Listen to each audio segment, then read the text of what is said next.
Hola, buenas, bueno, hola, buenas no, bueno, da igual, hola, estamos aquí en el 6º episodio de En una toma. Bueno, es un episodio bastante especial para mí porque es el primero en el que yo presento y bueno, tenemos aquí a unos fantásticos invitados, fantásticos y fantásticas. Y bueno, por un lado tenemos a Sae, una muy buena amiga mía. Buenas. A Alex, estudiante de agrónomos y integrante de Toma 1 y obviamente de En una toma. Y por último, a Dani, crítico de cine y dueño del último videoclub, madre mía, ya estoy, videoclub de Valencia, y tengo la suerte de poder decir que le conozco de toda la vida. Y bueno, hoy en este podcast vamos a hablar de una película de Yorgos Lanthimos, protagonizada por Emma Stone, Mark Ruffalo y Willem Dafoe. Bueno, más o menos seguramente ya os habrá sonado Pobres criaturas. Ya no sé, yo estoy aquí, bueno, ya estoy delirando. Esta película más o menos a grandes rasgos va de cómo empieza con un accidente y como que se sigue desarrollando como una mujer que no se comporta de la forma como en la que se suele comportar la gente de su edad. Y como que va de este camino que va transcurriendo durante la película y con los distintos obstáculos que tiene esta mujer. Y bueno, vamos a ir haciendo... También lo curioso de esta película es como que tuvo un gran impacto en la primera semana de su estreno, para bien y para mal, hubieron muchas críticas, para bien y para mal, y bueno, pues eso, por eso me parecía muy interesante traer esta película al podcast. Bueno, voy a empezar ya con las preguntas a nuestros fantásticos invitados. Claro. La primera, como para introducir un poco, ¿creéis que es posible que en un futuro sea posible hacer un trasplante de cerebro? Ahí, para empezar flojito. Si queréis empiezo yo. Me ha gustado mucho que me presentaras como estudiante de ingeniería agronómica, porque es como un calificativo que no hay que defender demasiado. Cuando te presentan como algo grande dices, joder, ahora voy a decir una gilipollez y van a decir, no, ¿este qué va a ser? Y tampoco un estudiante de agrónomos no se espera mucho, entonces eso me hace estar más tranquilo. Si se puede hacer trasplante de este cerebro, pues no lo sé. También me parece interesante que sea más apropiado hablar de trasplantes de cuerpo entero. Porque ya, de cierta manera, donde está la esencia del ser humano es en su cerebro. La ciencia ficción, tú coges el cerebro de una persona y lo metes en el cuerpo de otra, la esencia que pervive en ese cuerpo es la del poseedor del cerebro original, no la del cuerpo. Claro. El cuerpo se convierte en un mero receptáculo de lo que parece el alma o... Si en esta película se critica esa idea tan idealista de alma, sería como el ser, como que se posee ese cerebro. Si es posible, pues no lo sé, vamos a decir que sí. Si es que no, siempre decir no, todavía no ha llegado. Al respecto no, porque el otro día cuando estuve leyendo el script me pareció muy interesante porque ahora mismo ninguno sabe si vamos a poder o no vamos a poder, pero desde luego hay gente que tiene mucha fe. Porque estuve viendo que hay empresas de criogenización de cerebros y únicamente de cerebros. O sea, estas empresas que se conocen, ¿no?, con todo lo de Walt Disney que se dijo en su momento y tal, de que te criogenizan todo el cuerpo, pero se está esperando que criogenizando solamente el cerebro a un modesto precio de unos 20.000 euros, dentro de no se sabe cuándo, la empresa te dice cuando la ciencia se haya desarrollado lo suficiente como para que nosotros podamos coger y meterte en el cuerpo de una persona y que estés vivido y coleante, nosotros te descongelaremos y podrás seguir viviendo. Entonces yo no sé si se podrá o no, pero desde luego estas empresas están haciendo un buen negocio allí y no sé, ¿qué opináis? ¿Qué veis aquí? Bueno, yo creo que no. Que no se puede hacer porque sería como transportar el alma. Creo que el cuerpo es una cosa muy exclusiva. Cuando te trasplantan algo a partir de un cuerpo distinto al tuyo, lo más fácil es que no sea compatible. Entonces yo creo que el alma en otro cuerpo no es compatible. Y de hecho creo que el cerebro, cuando deja de funcionar, si vuelve a funcionar después, dudo mucho que funcione tan bien como al principio. Dudo mucho, no sé. Igual peco de poco antiguo de pensar así, pero creo que sí, todos pensamos que si hay algo que se llama alma, tiene mucha conexión con el cerebro. Y trasplantar eso lo veo como súper complicado. Ya. Sí, No sé, sí, es una sí. opinión, que es una opinión un poco ascética, un poco religiosa, no soy muy religioso, pero lo pienso así. Cuando pensamos en el cerebro, pienso en el alma. Pero el alma como razón, me estás un poco hablando. Porque Bueno. muchas veces, ¿no? Como esa cosa que trasciende y como trascendental vemos mucho la razón, como algo inteligible. Algo sucede en Por esta eso sí. igual lo relacionamos. Digo. Algo sucede en esta película, hay una especie de inversión justamente de la razón y de la concepción del mundo, ¿no? En el momento en que un cerebro es trasplantado a un cuerpo, el cuerpo de una suicida, ella se llama Victoria, esta se va a llamar Bella, aquella tenía un cerebro dramático de una persona adulta, este va a ser el cerebro de una niña que acaba de nacer. Hay una especie de descubrimiento del mundo prematuro, rápido, Claro. porque tiene un cuerpo de mujer desarrollada, pero tiene unas características mentales de niña que le hace jugar con el mundo de una manera que rompe con todos los tabúes y con todas las reglas. Es un poco lo que nos ofrece la película. Entonces yo creo que sí, que es un cuento, pero que yo no lo veo en la vida real. De momento. Yo no quiero tener Veremos. razón, No, ¿eh? yo rezo porque en un futuro no tengamos todo esto, pero no sé hasta qué momento nos metemos dentro de un mundo más conservador o si realmente en un futuro... Se persigue se siempre la podrá idea o no. de la creación, de sustituir la idea religiosa de Dios. De hecho, está en la película. Pensad que el personaje de Willem Dafoe, que es el científico que juega con los cuerpos, que es el padre de Bella, se llama Godwin. God. Y si Sí, acortas un es poco- God, ¿no? God es Un es poco Dios. lo que vemos en Frankenstein, ¿no? Que es Frankenstein o el moderno Prometeo, ¿no? Ese médico que juega a ser Dios, ¿no? A darle la vida a quien quiera y a un poco lo que hace Godwin, ¿no? El darle la vida a un ser que nadie le ha pedido Sí. que coja de debajo del puente y lo reconstruya, por decirlo de alguna Claro. manera. Sí, también es muy interesante esa idea porque sucede como con el barco de Teseo. Tú empiezas a cambiar piezas, cambias un brazo, cambias el otro, coges el cerebro, lo metes en otro cuerpo, mejor parte del cerebro. ¿Dónde está la mismidad del ser? ¿Dónde está lo que nos hace ser quienes somos? Donde si cambiamos tantas partes, como una escoba a la que le han cambiado el cepillo y luego el palo, y luego otra vez, ¿dónde Sí, está la esa esencia escoba? que hablaba Dani, ¿no? Hasta qué punto es uno y hasta qué punto deja de serlo. Se está jugando un poco con los nombres, ¿no? Yo creo que Victoria es una mujer derrotada y Bella es una mujer victoriosa, curiosamente, ¿no? Tiene que cambiar de identidad para alcanzar la potencia que tiene el personaje femenino, ¿no? Se habla mucho del empoderamiento de la mujer a partir de esta película, porque de repente es una mujer que se sobrepone a todo, incluso a los hombres, en un momento donde las mujeres son más sometidas. Claro. Que es la gracia que tiene la peli, ¿no? De repente, al no tener esa... en realidad es una distorsión, ¿no? Es decir, los preceptos morales y todas las reglas nos distorsionan, porque entonces somos animales. Pero nos convertimos en... Eso que se llama civilizado es ser menos animal. Claro. Y aquí está jugando continuamente en la película con animales que tienen formas un poco humanas. Hay un juego ahí un poco de la animalidad del ser humano y de la humanización del animal, ¿no? Claro, incluso el nombre, ¿no? Porque criatura muchas veces te recuerda a lo animal, pero a la vez te puede ser perfectamente una persona cosificada. Sí. O, Sí. o como Sí, sí, también esa referencia a la isla del Doctor Moreau, con todos esos animales Sí. por ahí, con cuerpo de ganso y cabeza de perro, que son muy impactantes en ciertos momentos de la película, sobre todo al principio, cuando está en blanco y negro, te ves ahí andando a las criaturas de repente.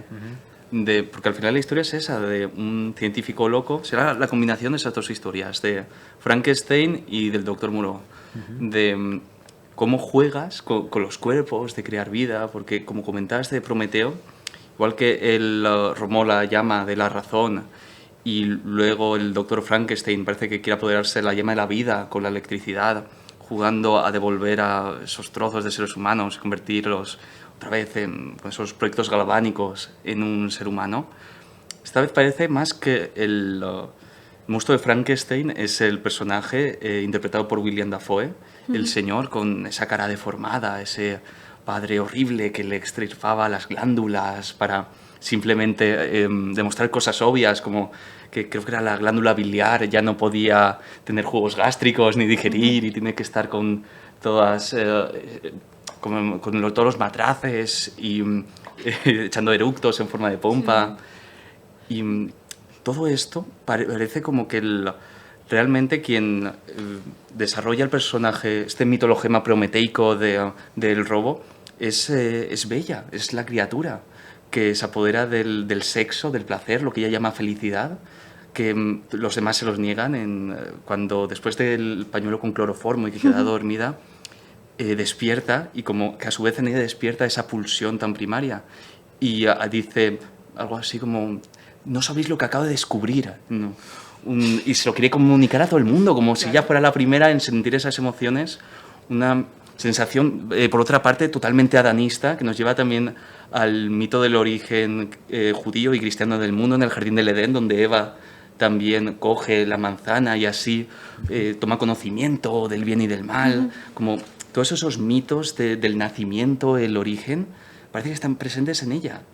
Porque a través de ahí, como decíais, sea un mensaje, puede que feminista, puede que no, depende del punto de vista que lo abordemos, pero donde ella se hace poseedora a través del placer de su propio cuerpo, a través de distintas ideas de libertad.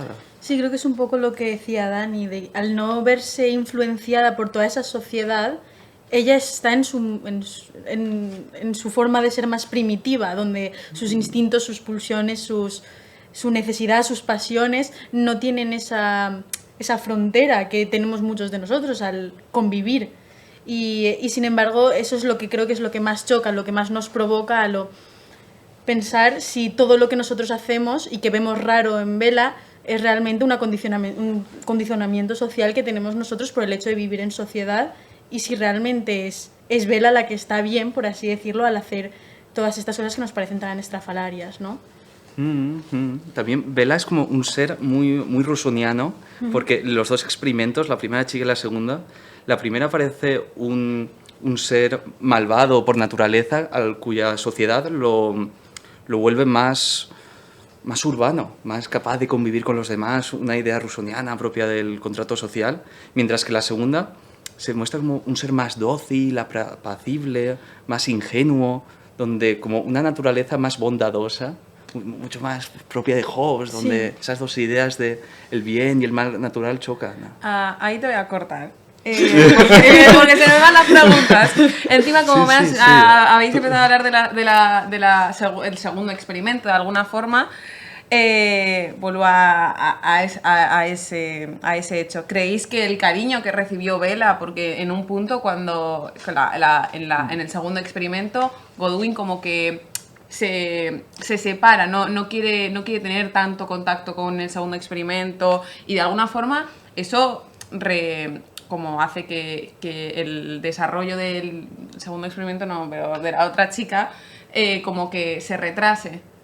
¿Cómo creéis que afecta el cariño dentro de la crianza, bueno, de la infancia de Bella, y también cómo el pensamiento y que Bella esté tan en contacto con todo el mundo científico, estando en la morgue y en toda la parte de los experimentos, cómo afecta a su forma de pensar a futuro? Y incluso extrapolándolo a nuestra propia realidad, cómo afecta nuestra propia crianza a nuestras futuras personas, cómo en plan, a lo que nosotros llegamos a ser es lo que nuestros padres han, de alguna forma, no sé cómo explicarlo, criado de alguna forma. Yo creo que has metido a los padres y te has liado. Sí. Yo creo que hay un extrañamiento del mundo en todas las películas de Lanthimos, desde Canino, que es evidente, y aquí hay rasgos de esa película. El padre que en la primera parte, en blanco y negro sobre todo, tiene confinada a su criatura, a Bella, porque el mundo es una amenaza. El mundo es una amenaza para él, porque lo ha pasado muy mal, ha sufrido, porque sus experimentos son experimentos criticados, porque hay una conciencia muy de Cronenberg, ¿no? de cómo está hecho el ser humano, de cómo son nuestros órganos sin ningún pudor. Bella no tiene miedo del cuerpo como es por dentro. A nosotros nos da un cierto una cierta repugnancia a nuestro propio cuerpo cuando lo abrimos, ¿no? Nos da mucha impresión. Pero Bella vive con el cuerpo, con las vísceras del cuerpo, sin ningún tipo de asco. Y eso se produce en esa burbuja, en blanco y negro, donde vive con su Godwin, con su creador, ¿no?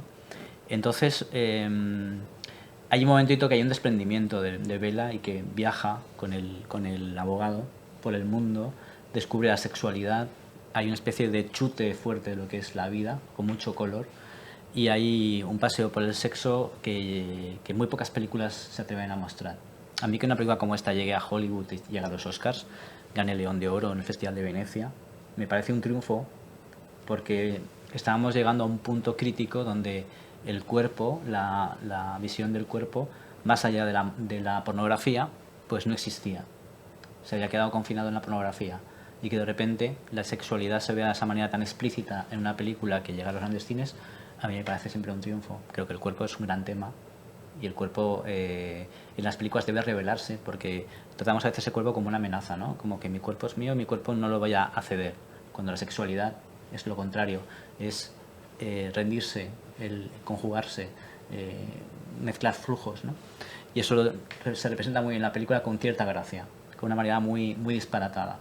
Creo que la película es divertida y transgresora, a pesar de que se ha dicho que no lo es, porque por ese punto feminista que tiene, por ese empoderamiento de la mujer, hay mucho debate con eso, de que al final lo que nos cuenta la película no es nada transgresor. A mí me parecen todas las películas de Lanthimos muy transgresoras. Y yo vi la película con cierta inocencia y dije, pues para lo que yo había leído por encima, me parece una película fuerte, ¿no? Para ser de las que llegan a Hollywood. Igual me he ido también. ¿Qué queréis decir? Bueno, a ver, al principio no has hablado ¿no? de cómo condiciona la atmósfera en la que vive Bella para luego lo que es, ¿no? Y creo que también viene relacionado un poco con la pregunta, ¿no? De padres, hijos. Bueno, en general yo creo que Bella vive en un ambiente también muy de experimentación. Es la casa de un científico que ha experimentado con ella. Así que creo que en parte igual lo que tú comentabas de la idea de la educación y el cariño que recibe, igual Bella en esa primera parte sí que la anima a tener esa visión científica de voy a experimentar, de no solamente he estado separada de la sociedad, sino que también he estado dentro de un mundo de comprobar, de mezclar cuerpos estrafalarios de animales, de buscar nuevas cosas, y creo que un poco eso sí que sí que igual puede, que lo que habías comentado, ayudar al crecimiento de Bella, si pensamos en esto, porque luego ese no tiene esa aproximación a la segunda criatura, por decirlo de alguna manera. Y Bella, creo que ese afán, tanto podemos verlo en los niños pequeños, los niños que son curiosos, que quieren experimentar, que están todo el rato corriendo de un lado para aquí, para allá, mirando una flor, mirando un no sé qué, sí que les hace crecer como personas. Creo que la curiosidad siempre nos hace crecer como personas. Creo que es un poco lo que le da esa personalidad tan vivaz y a la vez tan transgresora a Bella, que es igual lo que he entendido de la pregunta. Sí. Y sí, yo creo que del mismo modo que pensar es pensar contra algo, nosotros somos aquello, en cierta manera, a lo que nos oponemos. Y crecer es eso, es matar al padre, evolucionar, encontrar tu forma de ser. Y aquí en el principio de la película, Bella se define en base a la oposición al Señor, de decir, donde él prepondera la seguridad por encima de la libertad, y él, al conocer al personaje de Mark Ruffalo, decide que no, que la libertad es aquello que prefiere y por lo que va a apostar, incluso manteniendo ese matrimonio que le ha concertado su padre con el becario que le está ayudando. Y es muy gracioso, sobre todo el arco de su amante, este personaje así, un Don Juan que se enorgullece de seducir a un montón de mujeres, que cuando aparece esa explosión orgásmica de color y acaban los dos tendidos en la cama, le dice, bueno, no te enamores de mí, que eres una de tantas y tú no eres nada especial. Poco a poco se va sintiendo una especie de enamoramiento, o empieza algo así como a encoñarse de ella muy fuerte, y ya deja de gustarle tanto la libertad hasta que la secuestra y la llega a ese buque. Y en la segunda parte también, como la dueña del prostíbulo le dice que ella es una mujer fuerte, empoderada, porque una mujer libre, una concepción de la libertad como negativa, de nosotros somos libres cuando podemos establecer relaciones voluntarias con otros. Cómo al conocer a la prostituta negra le enseña un manifiesto socialista y tiene otra definición de libertad, como libertad positiva, libertad como capacidad para interaccionar con otros. Y en oposición a esos clientes con los que no puede elegir, no puede negociar, le vienen impuestos. Yo creo que ella se construye en base a eso, a las distintas cosas a las que se opone a lo largo de su vida. Es gracioso que diga, trates el tema de la libertad, porque es una de las preguntas que iba a hacer. ¿Pensáis que al salir Bella de la casa en la que Godwin la tenía encerrada, ella se liberó? ¿O se dio cuenta de que estaba aún más encerrada? Bueno, yo creo que la libertad es un fantasma. Ya sé que lo decía Buñuel. La libertad es un fantasma desde el momento en que aprendemos cómo son las cosas y no podemos elegir. Y eso lo explicaba muy bien Buñuel en esa película, El fantasma de la libertad, cuando de repente una serie de burgueses se sientan en una mesa y en vez de haber sillas como las que estamos sentados, hay váteres. Se reúnen para cagar, para mear, porque les parece un acto público, y luego de repente uno se dice, ¿me excusáis? Y se mete en una habitación pequeña, tipo baño, a comer, ¿no? Que les parece que es un acto privado. Es decir, hay una inversión, digamos, de las formas. Es decir, nosotros no escogemos, nosotros nos dicen cómo son las cosas. Esto es esto se hace así, y Bella está en ese aprendizaje. Es decir, Bella es más libre que muchos de los personajes que acusan o que pronuncian que son libres, como el personaje del Don Juan, del Mark Ruffalo. Un Don Juan no es una persona libre, es una persona ocupada en una serie de conquistas, y eso no es signo de libertad. De hecho, es sencillamente una especie de destructor de formas. Bella es también un poco destructora cuando la vemos al principio, que va rompiendo platos continuamente, rompiendo vajilla, porque es como una especie de niña malcriada que entiende la destrucción, no entiende la construcción. Está en esa fase, pero también la ha criado un alma muy atormentada. Cuando nos cuenta pasajes de su vida, Godwin, dan escalofríos. Cuando le cuenta cómo han sido sus heridas, los experimentos que hacía su padre, y siempre añade que siempre defiende a su padre, ¿no? Es como, él no hacía lo normal, él experimentaba, yo era parte de su experimentación, y aunque me dolía mucho, aunque sufría, aunque me dañaba mi cuerpo, lo acepto, ¿no? Como tal. Es decir, la libertad, se ha dicho mucho que Bella es una mujer libre. Bueno, yo creo que se hace menos libre conforme va aprendiendo. Esa es mi impresión. Sí, completamente.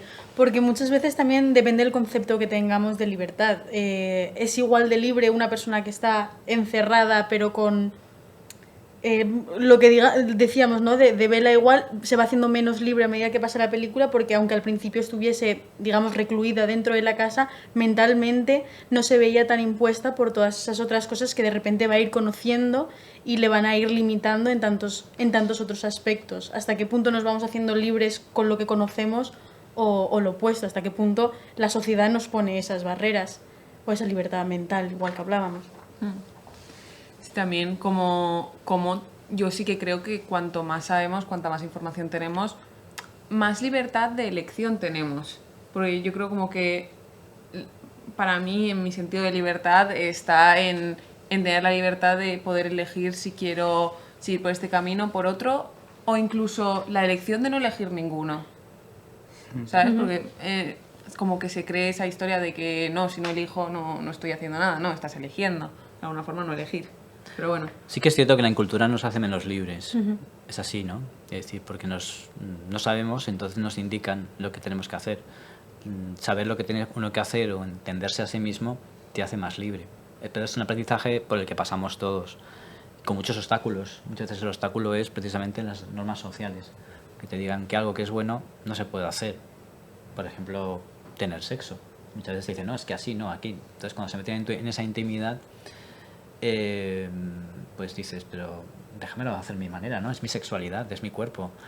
Y yo creo que es un poco lo que demuestra el personaje de Bella, ¿no? Hay una especie de extrañamiento del sexo que yo, cuando vi la peli, enseguida pensé en la película Under the Skin, la película que hizo Scarlett Johansson, que tardó mucho en estrenarse en España, que era una persona que se metía en otro cuerpo, como pasa con el personaje de Bella, pero se metía en un extraterrestre que escogía el cuerpo de Scarlett Johansson, que de repente era un cuerpo muy apetecible, todos los chicos caían, y ella los iba destruyendo uno tras otro, porque no entendía qué es lo que buscaban.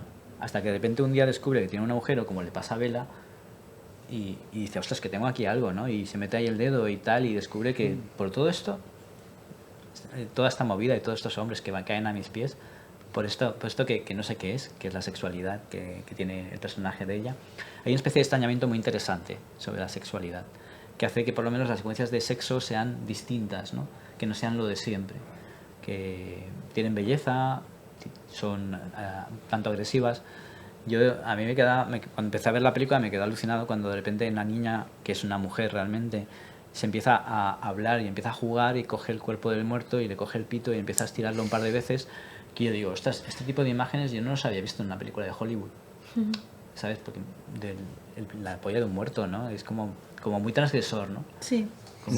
Como muy atrevido para una película americana y una película de Hollywood. Pero estaba detrás un griego, Yorgos Lanthimos, que no se ha vendido a nada. Es decir, todas sus propuestas son alternativas al mundo. Porque en el fondo el mundo le parece una cosa extraña, ¿no? Entonces quiere verlo desde fuera. Y desde fuera vemos el mundo y es una cosa extraña. Pero bueno, estamos imbuidos, estamos dentro de ello y seguimos unas normas.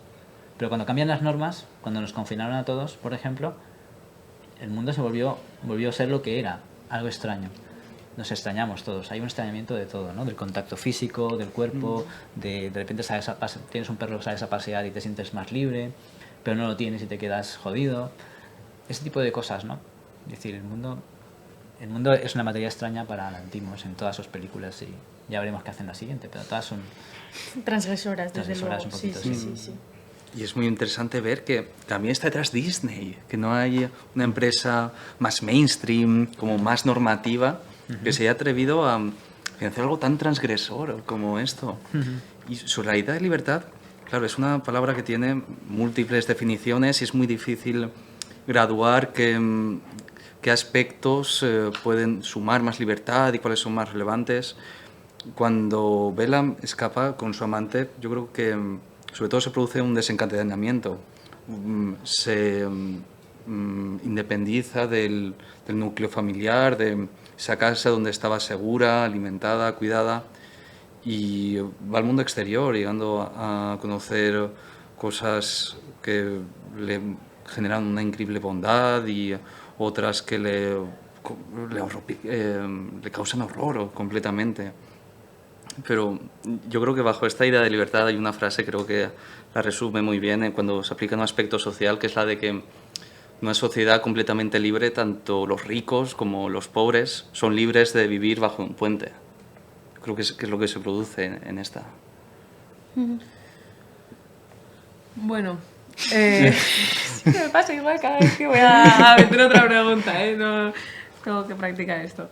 Bueno, cambiando un poco sí de tema, bueno, no, pues seguimos hablando de la película, pero bueno,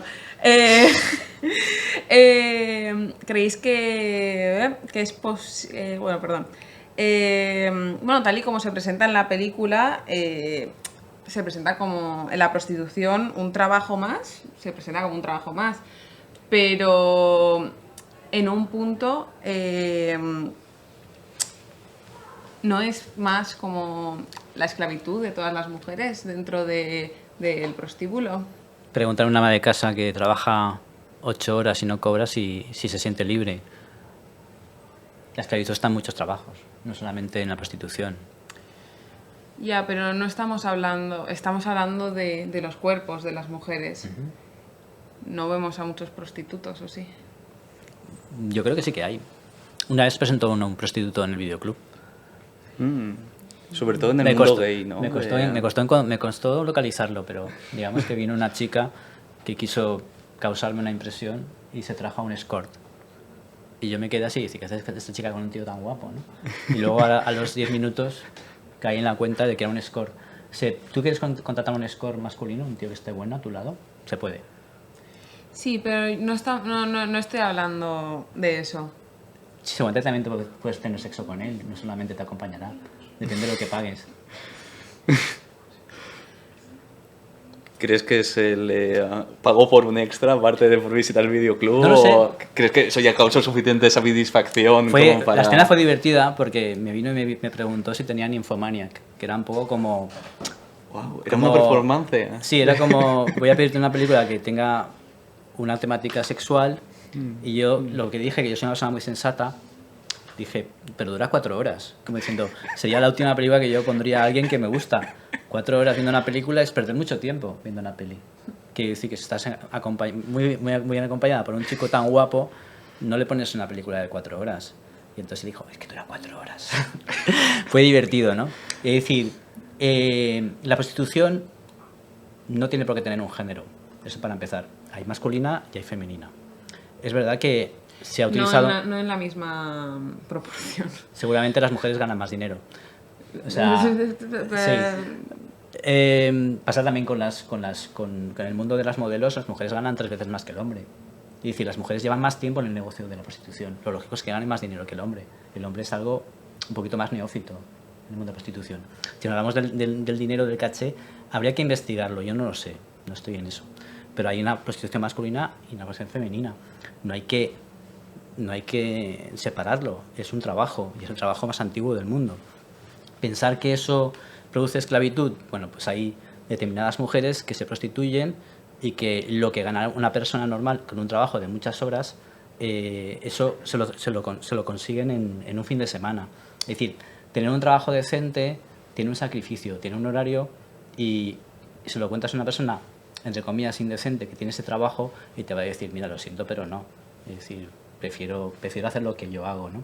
Es verdad que luego hay la trata de blancas, hay situaciones horribles en la prostitución, pero la prostitución es un campo demasiado amplio porque lleva toda la vida como oficio, como para dejarlo todo en un solo concepto, que es el de concepto de esclavitud.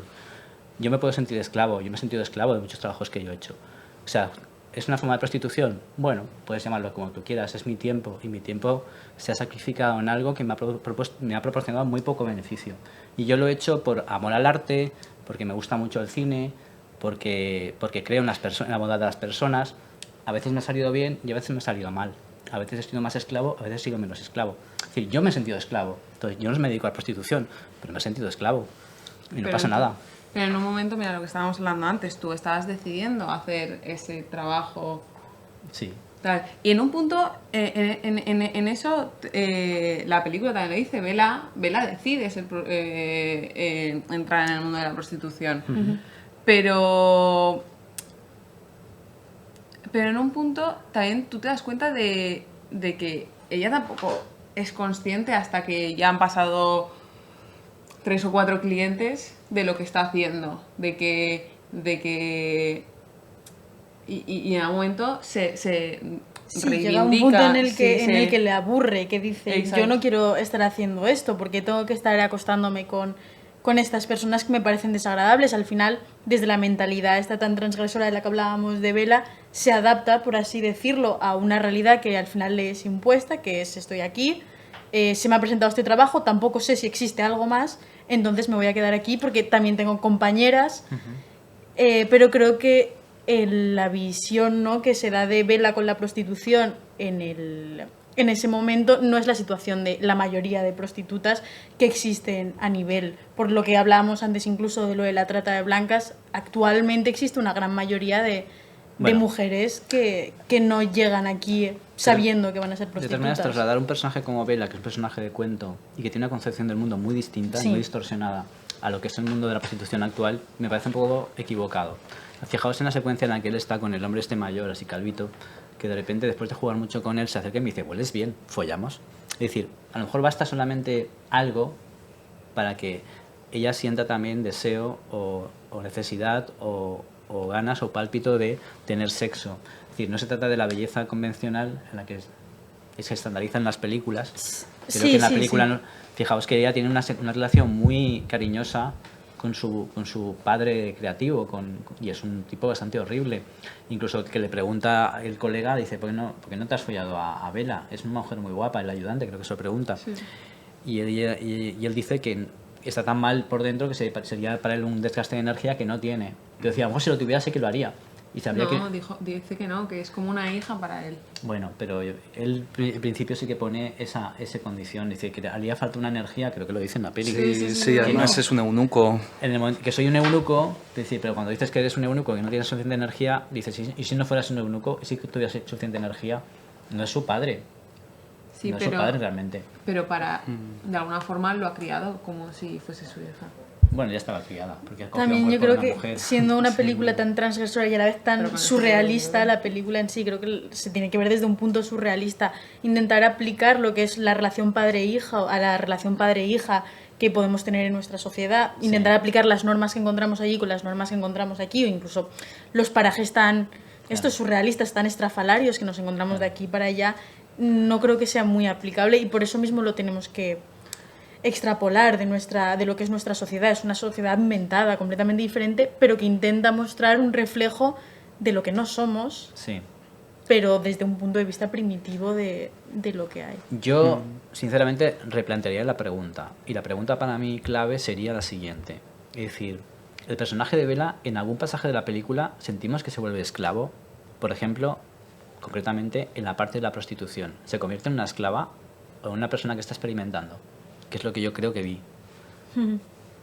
Yo veo más, volviendo a la idea de Prometeo y toda la mitología, es que una relación padre-hijo, una relación creador-criatura, como Pigmalión con su amada y esculpida.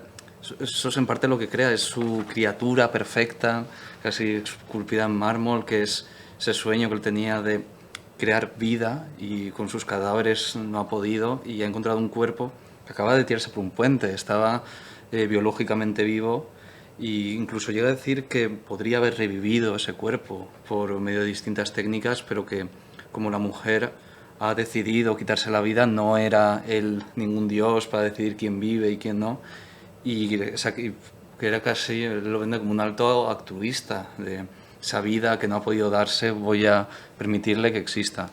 También está muy candente en redes sociales el debate de si se muestra alguna relación de pederastia al ser mentalmente una niña, de no tener sus condiciones mentales desarrolladas, ya que la base del consentimiento, más allá de tus circunstancias biológicas, de tener un cuerpo más o menos desarrollado, que ahí sería un juicio más estético que ético de ver no, son dos adultos, es lo que se ve, no hay algo que nos resulte repulsivo ahí, pero realmente estaría ahí el cuestionarnos si esa persona, llevándonos desde un plano totalmente surrealista, como está en la película, la realidad, si sería algo legítimo. Por eso también en la idea de prostitución muchas veces se habla como un intercambio inmoral, ya que se vende el cuerpo. También yo me preguntaría en qué oficio no vendemos nuestro cuerpo, cuando hay que personarnos a las 8 de la mañana en un sitio o en otro, si eso no sería también una venta del cuerpo.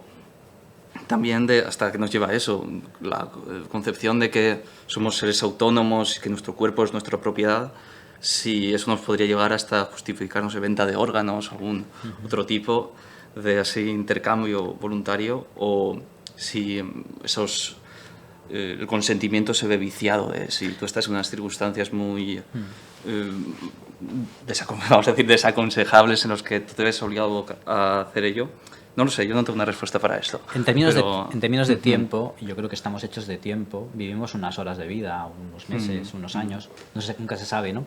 El sacrificio en términos de tiempo es superior en muchas profesiones que no son prostitución, yo creo que eso lo sabemos, es decir, pero claro, no medimos el tema por el tiempo, pero también habría que medirlo, porque dar tantas horas de vida en un trabajo, por ejemplo, estas personas que vienen sin papeles y que de repente trabajan 12 horas al día, 6 días a la semana y cobran 600 euros, a mí no se me ocurre mejor ejemplo de esclavitud en este momento, ¿no?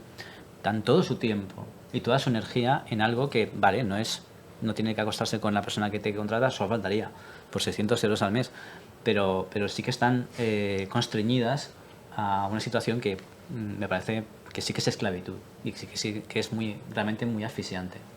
También el personaje de Bella es un personaje totalmente libre de tabúes, no tiene juicios estéticos sobre lo que es inapropiado, porque es lo que le dice el personaje, el amante, de me estás humillando siendo tú una prostituta y yo estando contigo, y ya le pregunta por qué, no hay realmente, ella no ve esa vileza, sí, donde esté lo repugnante en ello, de si mantiene relaciones con una persona por atracción, no ve por qué no está ese vicio de que cuando sea por dinero esté mal.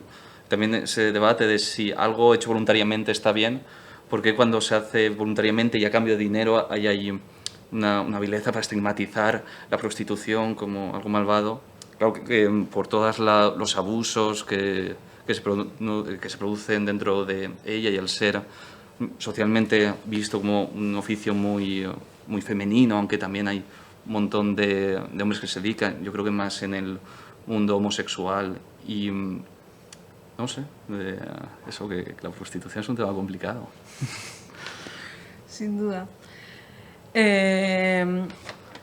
Bueno, esta pregunta. ¿Creéis que es posible tener relaciones sexuales sin sentir amor? Y como... En un punto de esta pregunta era sobre todo por la relación que tenían Mark Ruffalo y Bella. Como Bella deja... como que en esta sociedad como que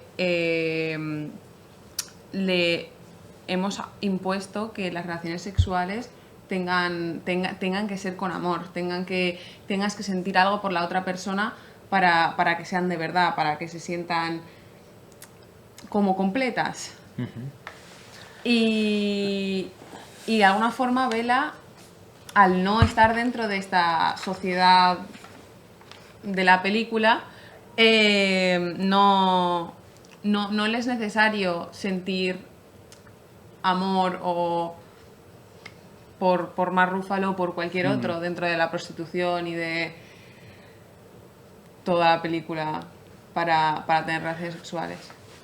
Yo creo que el personaje de Mark Ruffalo no se presenta como alguien deseable o como alguien que nos haga sentir amor como espectadores, ¿no? Es decir, no es un personaje que realmente del que te enamores. Y estamos desde el punto de vista siempre de Bella.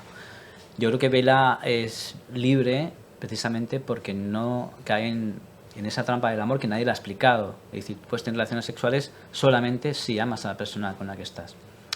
Claro que es posible tener relaciones sexuales sin no amar a la persona. Pueden ser relaciones sexuales muy desgraciadas, pueden ser relaciones sexuales muy tórridas, aunque puntuales, y luego...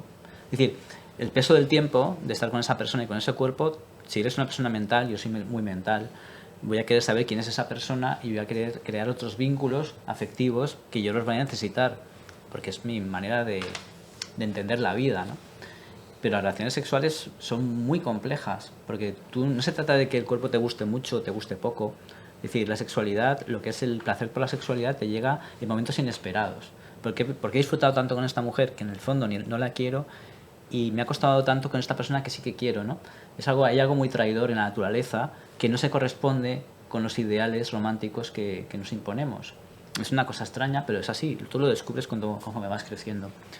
¿Por qué va a ser más fácil tener relaciones sexuales con esta mujer y con esta otra que amo, pero que en el fondo me ama de una manera que me tortura, que me dice cosas que me hacen sufrir? A lo mejor si tengo que ser impotente, puedo ser más impotente con una persona con la que estoy implicado sentimentalmente que con alguien que me da igual, ¿no? La sexualidad es una cosa muy salvaje, eso quiero decir, que no sigue unas normas. La sexualidad desatada, claro, si nos ponemos en normas y pensamos que la sexualidad es estar 20 minutos con un cuerpo, por ejemplo, por ponerle un tiempo, ya te estás constreñiendo en un formato que yo no aplicaría. Creo que la sexualidad lo bonito que tiene es que es un estallido, y que es un estallido que te lleva a saber dónde y con qué nivel de placer, ¿no? Entonces yo creo que Bella está en un punto donde ella ha descubierto algo que le hace gracia y que le da un cosquilleo. Le da igual con quién experimentarlo, porque ella piensa en su despertar. Yo no creo que en ningún momento esté enamorada de Mark Ruffalo. Cree que es un buen compañero de viaje, pero nada más. Yo creo que el amor se tiene que entender como una relación exclusiva, ¿no? También se suele decir que no estás enamorado de dos personas, que a lo mejor lo que sientes es atracción, entusiasmo por estar con él, pero que el amor es algo exclusivo. Y igual que hay una idea muy tradicionalista de que el sexo es una relación únicamente concebida para traer hijos al mundo, parece, y los ha separado el sexo como procreación y como forma de estar con tu pareja amada. Luego parece que también se crea otra bifurcación de sexo como forma de demostrar amor, aprecio y sexo por puro placer. Que también es interesante esa idea de cómo actualmente parece una vuelta a estos ideales de mayo del 68, de amor libre, en no anteponer a una persona que has conocido hace 5 días a tus amigos de toda la vida, a tus familiares, a gente que a lo mejor conoces desde hace 20 años y porque te has enamorado de una persona los dejas todos de lado para estar con ella. Y como que por mejor una relación que estás empezando con una persona le debes una exclusividad tal que nace una oportunidad no meramente sexual, sino también como lo que se ve en la película de una aventura de salir, vivir junto a otra persona, acostarte con ella, y que otra persona con la que llevas una semana puede sentir una traición, que has ido a hacerle daño cuando tú meramente has apostado por compartir con otro ser humano ese tiempo de placer. La sexualidad y la transgresión se llevan muy bien, es así. Es decir, ¿cuántas películas hemos visto donde de repente pues una mujer cuenta a sus amigas y dice, pues al final me lié con este, ¿no? Y está casada, ¿no? Cuéntanos. ¿Por qué? Porque es transgresor, porque es algo como un relato interesante, ¿no? Es decir, y creo que la transgresión y la sexualidad también están en esta película. Es decir, todo lo que sea normativo y la sexualidad no se lleva del todo bien. Que eso no significa que tú puedas tener relaciones estupendas con tu pareja, para nada. Pero el tomarte la libertad de transgredir esa relación y ser una persona infiel, me consta, porque yo no me definiría como una persona infiel, porque no lo soy, normalmente más o menos libre, pero me consta que tiene un punto de transgresión que ayuda a la sexualidad, que la sexualidad tenga pues un punto distinto, porque si tú tienes una relación con otra persona estando enamorado, será porque hay algo que tu pareja no te da y que tú experimentas fuera de esa relación. Si no, ¿para qué te acuestas con nadie? Tiene que ser algo distinto. Puede ser una persona, por ejemplo, bisexual, que tenga una relación con una mujer y que diga, pues me falta algo, ¿no? Me falta tener una relación con alguien de mi propio sexo. Y si la tiene, que seguramente la va a tener si es bisexual, va a encontrar algo que su pareja no le puede dar, que es el otro sexo, ¿no? Es decir, es algo un poquito complicado.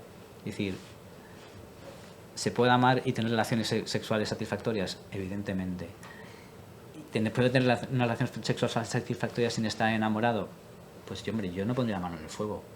Seguramente también, no lo sé. Realmente creo que cuando hablamos de sexualidad, amor y todos estos conceptos, pero sobre todo cuando hablamos de sexo, creo que cada persona es un mundo tan diferente y tiene una concepción tan diferente de cómo se siente, ¿no? la propia diversidad de género, la propia diversidad dentro de las orientaciones sexuales. Nos demuestra que cada uno puede querer de una forma diferente, y al igual que pienso yo, ¿no? Habrá gente que entienda el amor como monogamia, habrá gente que la pueda entender como poligamia, y no hay nada de malo en ambas cosas. Creo que habrán personas que puedan tener relaciones sexuales muy satisfactorias sin llegar al enamoramiento, y habrán personas que necesiten arraigarse hasta el fondo con alguien para poder llegar a tener una relación satisfactoria. Creo que depende mucho de la persona y tampoco podemos hablar de absolutos en ningún campo de estos. La sexualidad es una cosa tan salvaje y tan animal que sucede en el personaje de Anna Sigula, ¿no? El personaje de la mujer mayor que está en el barco, ¿no? Y que se supone que por la edad que tiene no debe tener una sexualidad. Se habrá acabado ya su etapa sexual. Y ella se ya la cuestiona, dice, ¿a quién me dice a mí que a mí no me gusta que me toquen? O tocar otro cuerpo. Lo que pasa es que, claro, cuando tu cuerpo envejece, pues es más difícil conseguir un consenso con otro cuerpo que se deje tocar, ¿sabes? Sí. Que eso está en la naturaleza y son esos convencionalismos sociales que nos dicen que una mujer de 70 años, curiosamente con Anna Sigula una vez desayuné, es una persona que yo he visto en persona, en Valencia, y yo tuve tuve el placer de verla despertar, llegar y desayunar en una casa privada en Valencia. Vine a presentar unos cortos y me mandaron un mensaje diciéndome te invitamos a un pase de cortos con Anna Sigula. Y yo pensé que estaba mal escrito, que eran cortos de Anna Sigula, no con Anna Sigula. Y fui a ver los cortos de Anna Sigula y ahí estaba Anna Sigula. O sea que estaba bien puesto el mail, ¿no? Qué bueno. Y me la presentaron y yo pues me las ingenié porque no soy mitómano, pero yo quería desayunar con ella. Entonces le propuse un encuentro porque tengo muchas películas que ella no tiene. Le dije, tengo unas cosas que yo creo que te van a interesar. Se lo dije y dice, ¿cómo puedo conseguirlas? Mañana quedamos para desayunar y te las paso. Y ese fue mi punto. Luego fue mucho antes de que hiciera, unos años antes de que saliera en la película de Lantimos. Y una mujer de 70 años es una mujer deseable, es una mujer interesante. Es decir, lo que nos dicta la sociedad es que esa mujer ya ha quemado su etapa sexual. Eso es un convencionalismo, eso no es verdad. Y el personaje de una manera lo expresa en esa secuencia. Es decir, a mí, por favor, a mí me gustaría tener relaciones sexuales, pero ¿con quién y cómo, no? Sí, yo creo que socialmente hacemos mucha relación con cuando la vejez con la decadencia. La vejez es decadencia biológica y por lo tanto tiene que ser lo sexual. Creo que ahí tenemos un error a nivel social de tabuizar lo que es la sexualidad de una persona mayor simplemente por el hecho de serla. En definitiva, y porque lo vemos más grosero muchas veces. Bueno, la sexualidad es una cosa mental y es una cosa espiritual. Y tu espíritu y tu mente, cuando tienes 70 años, están vivos. Entonces tu sexualidad está ahí. Lo que pasa es que, como pasa por lo físico, pues es más difícil, más inaccesible. Son como un fruto más remoto, ¿no? Pero pregunta a las mujeres mayores si quieren tener relaciones sexuales y yo creo que en un alto porcentaje, si no están traumatizadas, te van a decir que sienten curiosidad por tenerlas. Lo que pasa es que se han convertido en una especie de quimera. ¿Por qué, ¿por qué creéis que se produce esta especie de quimera en esta sociedad con la vejez femenina y con este tabú de su sexualidad de algún punto? Porque se presenta Ana Sigula, Marta, en la peli, como una mujer, de alguna forma, dentro de lo que estábamos diciendo, libre, que de alguna forma le abre el mundo a Bella, con libros, con conversaciones interesantes, con todo, y lo mismo estáis diciendo, que son personas con capacidad de razonamiento y que se puede tener conversaciones muy interesantes, pero que a la vez no llega a ser deseable esa persona, o por lo menos en esta sociedad en la que la vejez, es lo que te estás diciendo, como que ya está viejo, ya no se puede, ya es como ya se ha cerrado las puertas. Eso es un convencionalismo. Yo creo que precisamente las películas de Lantimos nos cuentan cómo la fantasía o la imaginación o los mundos paralelos nos pueden rescatar de esa realidad dura de buena manera, o nos podemos llevarnos a otro lugar.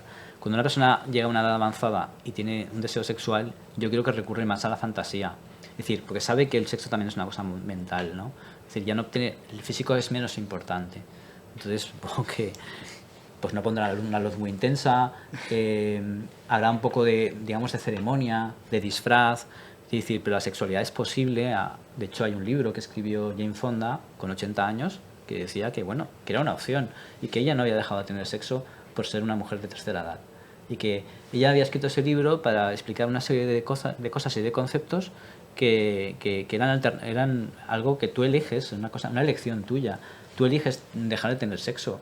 A veces pensamos, no, dejamos de tener sexo porque nadie nos quiere. Vamos a luchar contra eso y vamos a generar una fantasía. Vamos a irnos más allá de nosotros. Que nuestro cuerpo no sea una cárcel, que no nos permite acceder a los demás. Que es un poco lo que cuenta Lantimos en sus películas también, ¿no? Es decir, es una forma de fugarse, ¿no? Los personajes de Langosta. De repente estamos en un mundo donde no existe más que la igualdad. Todos tenemos que ser iguales y queremos estar juntos. Yo no puedo, si estoy cojo, tengo que estar con una chica coja. Pero como me gusta una que no cojea, no puedo. Porque ese mundo es la distopía de la igualdad. Es decir, la riqueza está justamente en la variedad y justamente la transgresión nos ayuda a salir de la cárcel del mundo que tienen todas esas normas. Y la transgresión está en todas las películas de Lantimos precisamente porque él piensa que el mundo es una cárcel. También yo creo que habría que contemplar que la vejez, como algo generalizado, es algo que se conquista en el siglo XIX. A principios de siglo la gente tenía una esperanza de vida de unos 40 años. Normalmente, siempre a lo largo de la historia ha habido ancianos, que eran los que en las tribus tenían el poder, pero en una sociedad, pues una persona ya de 40 años ya era una persona bastante vieja. Ya tanto de anciano como una persona que llega a su decrepitud y empieza a perder facultades, algo que sea tan generalizado. Llevamos conviviendo con ello 150 años. Y con ello, casi como personaje, las viejecitas eran mujeres que habían perdido a sus maridos. sea a través de distintas guerras o por las condiciones que habían padecido. La mujer tradicionalmente se quedaba en casa, entonces en sus últimos años podía disfrutar de un mayor tiempo de vida. Y claro, cuando perdían a su marido ya era como una pérdida total de su derecho social a relacionarse sexualmente con otra persona, porque claro, era casi una alta traición. Ha desaparecido tu marido y ¿qué vas a hacer tú yéndote con otro? Pues no había una reflexión de los peligros de de la soledad y todo ello. También por el tema anterior de la idea de sexo con y sin amor, también creo que se cae muchas veces en llamar sexo sin amor a masturbarte con el cuerpo de otra persona, de una ligera diferencia entre no amar a la persona con la que te estás acostando y no ser un gilipollas. En esto. Bueno, es que el deseo Sí, te sí. puede llevar a estar con una persona que luego realmente dices, pues no me gusta su voz, me gusta su cuerpo, o no me gustan sus ideas, pero lo estás descubriendo conforme tienes una intimidad con ella. Entonces, la idea que se deposita es, bueno, quiero que voy a tener una relación íntima y nunca más se va a repetir porque hay otras cosas que me incomodan de esa persona y que me separan de esa persona. Entonces, ¿qué hago yo con alguien que va en contra de mis principios o de mi manera de pensar? Yo pienso que el sexo es muy espiritual, entonces yo estar con una persona que espiritualmente va contra mí, no sé, rechaza mi idea romántica de la vida, mi pasión por el cine, por ejemplo, en mi caso, yo no puedo estar con una persona que no le guste el cine. O sea, puedo estar, pero no mucho tiempo. Pero no permanecer. No me puedo instalar porque yo me convierto en una persona tóxica para esa persona. Dice, es una persona que le gusta demasiado la imaginación, la fantasía, el cine, las películas, ¿no? Le ha marcado demasiado a esa persona y yo rechazo esa idea. Yo soy una persona con los pies en el suelo, creo en la realidad y a mí me espanta una persona así, que no se deje seducir por la fantasía. Por ejemplo, yo tengo ese problema y ya puede ser una mujer bellísima, que tengo ese problema. Ya no me encuentro tan bella cuando pasa esto. ¿Por qué? Porque para mí el sexo es algo espiritual, que no se queda en el cuerpo. El cuerpo es un medio es una especie de vehículo que te conduce a otras personas. Hay que cuidar el cuerpo, porque el cuerpo te permite no tener muchas relaciones de todo tipo, no solamente sexuales. Eso es algo ya demasiado íntimo. Bueno, ya como para terminar, una última pregunta un poco típica. ¿Por qué creéis que la película se llama Pobres criaturas? ¿Por las posibles criaturas que puedan llegar a crearse? ¿Por nuestra propia sociedad, que estamos de algún punto encerrados dentro de esta cárcel de tabúes y de imposiciones que no somos como Bella, obviamente? Pero en un punto ella, en repetidos momentos de la película, se llama a sí misma, pobre Bella, que pobre de mí, o pobre Bella, no sé qué. ¿Cuál pensáis que es el trasfondo de este título que le han puesto a la película? Empieza tú. Mismo. A ver, la verdad es que tengo que darle mis vueltas, pero no sé, así a bote pronto siento que un poco Bella es ese espíritu primitivo que hablábamos al principio, es ese espíritu reprimido que puede que tengamos todos dentro de nosotros. Entonces, a bote pronto, sí que he pensado alguna vez que estas pobres criaturas pudiésemos ser nosotros, en el sentido de nosotros somos estos experimentos, por decirlo de alguna forma, que hemos pasado de ser criaturas, de ser primitivos, de ser nosotros, esencia, a ser algo construido y maleable por la sociedad en la que estamos aquí encajados un poco. No sé si eso... Pero abierta a nuevas visiones por... Sí, yo también diría que parece que en primer lugar las pobres criaturas sea principalmente Bella, ¿no? Pero a lo largo de la película vamos descubriendo que más bien son los hombres que hay a su alrededor. Primero su creador, un eunuco y feo que no ha podido mantener relaciones sexuales. Luego su prometido, que es también un científico, pero que su mentor lo menosprecia, que es introvertido, que parece que no es capaz de relacionarse con ninguna mujer. Luego Don Juan, que pierde sus habilidades cautivadoras cuando se queda embelesado por Bella. Y luego el verdadero marido que aparece casi al final de la película, acaba convertido en una cabra, así, que es como su humillación final después de abusar de todos sus trabajadores. Parece eso, que ese monstruo, esa criatura, realmente las que son pobres son las que tiene alrededor y no ella. Bueno, yo diría, pobres criaturas, ¿qué decimos cuando decimos pobres criaturas? Cuando vemos un bebé decimos pobre criatura. ¿Por qué? Porque es una criatura inocente que depende de todo, ¿no? De que la mimes, de que no sé, de que le pongas un pañal, de que le des de comer. Decimos pobres criaturas porque hay una especie de dependencia. Y sobre todo hay una inocencia, que es lo que yo creo que nos hace pensar realmente que es una pobre criatura. Porque ahora es inocente, lo ve todo bonito, pero el mundo no es tan bonito. Seguramente lo descubrirá cuando tenga que ponerse a estudiar, cuando tenga que seguir un horario, cuando vea que es difícil establecer relaciones y mantenerlas, tener vínculos afectivos. Bueno, con la familia a lo mejor es más fácil, pero fuera de la familia pues hay que currárselo, ¿no? Entonces yo creo que lo de pobres criaturas, pues supongo que tiene que ver con ese lado Frankenstein que tiene la peli, de personajes que vuelven a nacer, que vuelven a ser inocentes, pero que volverán a atravesar el círculo donde uno pierde la inocencia, donde uno descubre el mundo. Y sí, al final somos todos pobres criaturas, pero precisamente por eso, porque perdemos esa visión romántica de que el mundo es bello y punto, y está llena de frutos que nos corresponden a todos. De repente no, te das cuenta de que los frutos están mal repartidos y de que si uno quiere acceder a determinados frutos tiene que currárselo mucho, si no tiene padrinos, si no tiene suerte. Entonces el mundo se convierte en algo como una especie de combate y una especie de carnaval, que es un poco lo que tiene la película. La película, no lo hemos dicho, pero es una película súper barroca, Sí. llena de personajes, llena de pulsiones de todo tipo, que hacen que sea una película muy potente, muy inteligente, pero también un poco indigesta. Son 2 horas y cuarto de mucho barroquismo. Es decir, es una película que es muy potente visualmente. Y eso puede ser un poco agotador para el espectador. Sí. Esa es un poco la crítica que podemos hacer a la peli, ¿no? Pero es su propio concepto de película, ¿no?